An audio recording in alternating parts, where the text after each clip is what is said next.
So earlier this week, I decided to run 100 normal rarity white tier maps consisting of 20 maps from each tier. And although the general standard for running maps involves chiseling, alching, or transmuting your maps, I decided to run these maps at normal rarity in order to simulate the worst possible RNG. In this video, I'll be going over exactly the profits I made from this project, how I went about completing these maps, and provide insight on how you can improve upon this farming strategy. As an added bonus, I'll also liquidate the loot drops from this project, record the time it took to complete these transactions, and provide a proper currency per hour calculation so that you can see exactly how much to expect from a zero investment farming strategy. If you enjoy seeing projects like this one, consider subscribing to the channel. After running the 100 white tier maps, I collected around 870 chaos worth of loot drops according to TFT's bulk selling tool. Now obviously most of us know that this number is grossly inflated due to the fact that nobody really buys things like whaling essences, fossils in lower quantities, or things like Etsiri fragments or divine vessels. However, I discovered a way to incentivize a buyer to bulk purchase my items so that I'm able to liquidate the value from unwanted items such as low quantity splinters or rusted scarabs. To do this, I searched up a generic tab buyer on the TFT Discord like this one who usually buys a variety of tabs at a discount in order to flip them and turn a profit at greater quantities. As you can see, this buyer asked for delirium orbs priced at 110% market price, deafening essences at 90% market price, and everything else at roughly 80% market price on average. Because I knew the vast majority of my loot consisted of essences due to my Atlas passives, I took advantage of this as a selling point for taking my offer. So what I did to prepare my offer was convert all of my essences to the highest possible tier and group together both my deafening and shrieking essences for sale at 75% market price,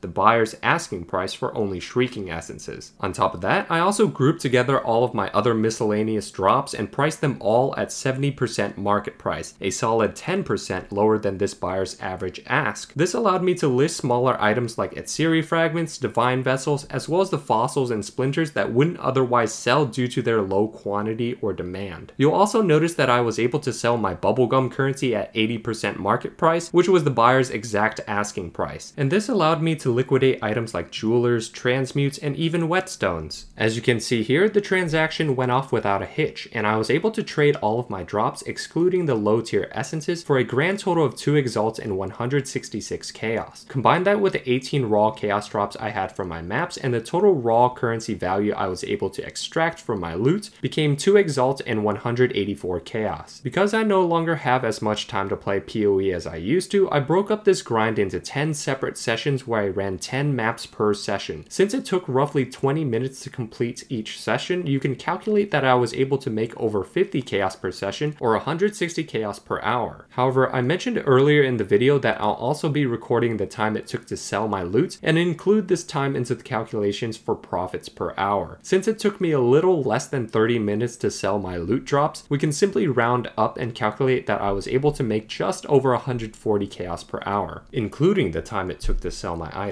Now, I do recognize that my build is quite fast, and so for the purpose of this video, we can assume that it took me 30 minutes to complete each session. And with this new assumption, we can calculate that the average build should be able to make around 98 chaos per hour from farming normal rarity white tier maps, with trade time included. The build that I ultimately chose to run my 100 white tier maps was a lightning arrow Deadeye with about 4 exalts worth of gear, which unfortunately isn't enough to survive red tier maps. For my Atlas passives, I decided to allocate all of the essence nodes, most of the shrine nodes, most of the strongbox nodes, and also stream of consciousness. You'll notice that I also decided not to block any extra content on the passive tree in order to open up my options for profits, as well as save on passive points out of consideration for players who struggle to progress their Atlas. The conditions that I had for running these 100 white tier maps was that I had to defeat either one essence monster or strongbox, clear at least 50% of the map, and also slay the map boss before I could leave any map. These conditions were more so for the maps that I did not enjoy running, and it's also worth mentioning that I far exceeded these conditions in the vast majority of my maps. In most cases, I would encounter multiple essence monsters per map with plenty of essences inside of them, as well as multiple strong boxes, one of which yielded the double 6 links that I vendored for divine orbs. With an Atlas setup like this, it becomes very apparent to PoE veterans that the vast majority of my profits would come from essences. However, I do want to touch up on the other sources of currency currency that added up over the long run and allowed me to cash out on way more than I expected from a project like this. Outside of essences and strongboxes, the most profitable encounter I ran was easily Delirium Mirrors. These mirrors essentially added an incredible amount of extra mobs to each map and allowed me to sweeten my offer with Delirium Orbs when approaching a potential bulk buyer. Even when selling at a discounted price, these Delirium Orbs on average sold for around 10 to 11 chaos each. And depending on how often you run into these mirrors, these orbs can really pile up. The next encounter that I found to be quite decent was Ritual. On top of almost doubling the pack size of the maps they were in, they also frequently provided me access to more chaos orbs, scarabs, and even fossils. This allowed me to broaden my inventory of these items, which in the current economy can be very difficult to sell in low quantities. And the third and final notable mention, surprisingly, is Metamorph. Although this particular encounter is harder to overcome than most others, I do find that Metamorphs are quite useful when it comes to giving rewards like raw currency, essences, scarabs, or fossils. Though it didn't feel nearly as valuable to run as Delirium and Ritual due to its high inherent difficulty, I do believe that if you're able to defeat Metamorphs, they can provide a decent chunk of change in this situation. Now, before you all leave and go churn out some more maps, I do want to touch up on the various ways that I could have significantly increased my profits for a project like this. As it stands, I ended up completely skipping out on Harvest and eventually Blight encounters after a while due to how poorly these encounters integrated into the flow of a map. And although I am aware of the massive profits that could be made, especially from Harvest, I ultimately chose to ignore these encounters solely because I didn't like running them. And when it comes to mechanics or encounters that players don't enjoy, I highly recommend that you guys choose not to engage with the things that you don't like as well. However, for those who are driven by the sheer net worth of their stashes and inventories, including encounters like Harvest and Blight are surefire ways to increase the profit yield per map beyond what I was able to accomplish. In terms of map sustain, I was able to over-sustain my maps by a decent margin. After running the 100 white tier maps, I was able to obtain 115 white maps, 9 yellow maps, 3 blighted maps, and an Oba's Trove, returning us a surplus of 28 assorted maps after completing the project. It is also worth mentioning that map drops scale really well with some item quant, pack size, and also more Atlas passives allocated. However, since the purpose of this project was to simulate horrible RNG, you can still see that even with half the available Atlas passives and almost no item quant and pack size, I was able to generate more maps than I consumed over the long run. On top of that, I also stopped interacting with Blight after 2 or 3 encounters. So if you continued to run these encounters, there would have been a substantially higher map and blighted map yield. Now, before I end this video, there is one particular question I anticipate some newer players may have in regards to the overarching claim that you can essentially farm any content in Path of Exile to make currency. And that question is, what if my build is too weak to engage with Atlas content? Obviously, this is a fair question to address, seeing as the build I used to conduct this experiment is decked out in gear worth around 4 exalts, which in the grand scheme of things might not seem like much to the average PoE veteran, but can seem daunting to players who have yet to rub together 2 exalts in their stash. Oftentimes when I find a build is underperforming in the lowest tier of maps, it is usually due to an issue of survivability as opposed to a problem with damage output. As such, I highly recommend grinding some extra levels in the campaign in order to flesh out a stronger passive tree. Another tip I can give is to consider running one of these 3 defensive auras on top of using a granite or jade flask, which can be obtained from the silver locket quest in Act 7. With the integration of the new Arc Nemesis modifiers, it has become substantially tougher to survive in PoE than it was in previous leagues. However, with the bare minimum of having capped elemental resistances, 1 or 2 defensive auras, and a few defensive utility flasks, I would dare to argue that most builds can generally push to mid-yellow tier maps. However, if it so happens that survivability is not the issue that you are struggling with, and that you actually don't deal enough damage, there are plenty of amazing guides on the PoE forums for you to check out that can deal suitable damage upon reaching the mapping phase. I've also done a variety of build reviews on this channel, so you can also check those out to see what build might suit your needs. And that's it for the video. If you enjoyed seeing projects like this one and want to support more like it, consider subscribing to the channel. I plan to test out another 100 maps while running Fortune Favors the Brave in order to make use of the currency we made from this project and gauge just how profitable investing in a map device could be. Thanks for watching this video to the end, and I hope to see you guys next time.